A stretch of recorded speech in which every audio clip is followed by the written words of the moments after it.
Hi అండి, నమస్తే. అందరూ ఎలా ఉన్నారు? ఈరోజు వీడియోలో కార్న్ చిప్స్ ఎలా తయారు చేసుకోవాలో చూపిస్తున్నాను. భలే టేస్టీగా ఉంటాయండి. ఇవి స్నాక్స్ కింద చాలా బాగుంటాయి.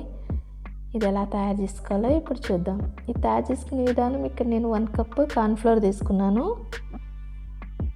1/2 కప్పు మైదా పిండి అండి, 1/2 టేబుల్ స్పూన్ జీలకర్ర పౌడర్, రుచికి సరిపడా సాల్ట్, 1/4 టేబుల్ స్పూన్ పసుపు, 1/2 టేబుల్ స్పూన్ మిర్చి పౌడర్ వేసుకుని అంతా కలుపుకోవాలి. తగినంత వాటర్ పోసుకుని చపాతీ ముద్దలో కలిపి పెట్టుకోవాలండి. ఇలా కలుపుకున్న తర్వాత ఇందులోంచి కొంచెం పిండి ముద్దను తీసుకుని చిన్న చపాతీలా చేసుకోవాలి.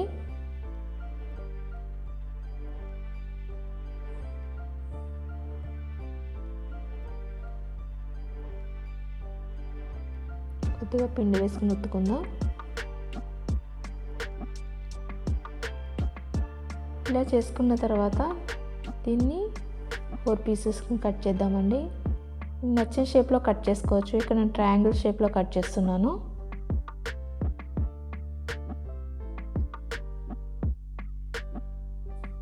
మిగతా వాటిని కూడా ఇలానే తయారు చేసి పెట్టుకోవాలి.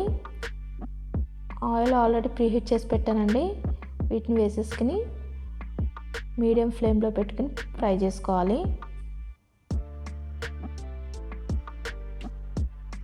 గోల్డెన్ కలర్ వచ్చే వరకు ఫ్రై చేసుకోవాలండి.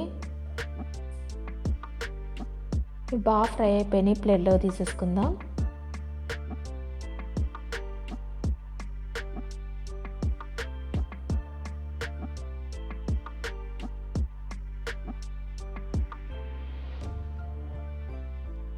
మిగతా వాటిని కూడా ఇలానే వేగించి పెట్టుకోవాలండి.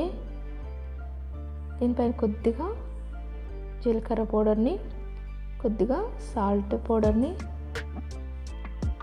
కొద్దిగా మిర్చి పౌడర్ని వేసుకుందామండి. అంతే, ఎంతో సింపుల్గా అయిపోయినాయి కదా ఈ కార్న్ చిప్స్. చాలా టేస్టీగా ఉంటుంది. ప్రతి ఒక్కరు ఇష్టపడతారండి రెసిపీని. ఈ వీడియో మీ అందరికీ నచ్చింది అనుకుంటున్నాను. Thanks for watching.